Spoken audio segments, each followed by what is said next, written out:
السلام عليكم. زوارتنا اليوم راح نتكلم فيها عن مرض يسمى مرض السيلياك. كثير منكم يمكن ما يعرفه.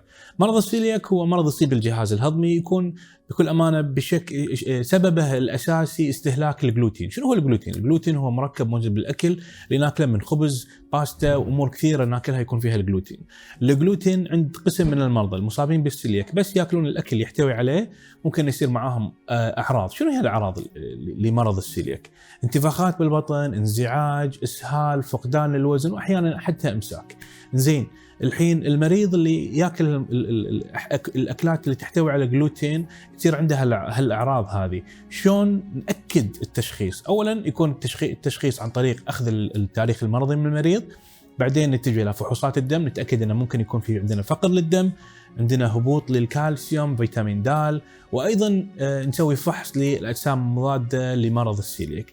الفحص اذا كان ايجابي نتجه الى المنظار مع اخذ عينات من الامعاء الدقيقه.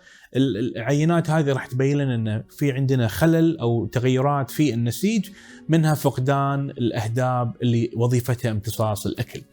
زين، اذا شخصنا الحاله، شنو العلاج؟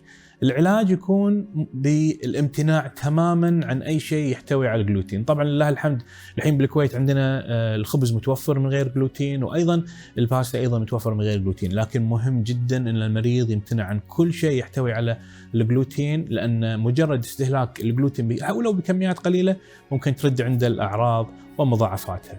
من مضاعفات المرض السيلياك هو طبعا مثل ما ذكرنا نزول الوزن، فقر الدم، هشاشة العظام بسبب عدم امتصاص الفيتامين د والكالسيوم، وبعيد عنكم جدا جدا نادر قد يسبب أورام في الجسم.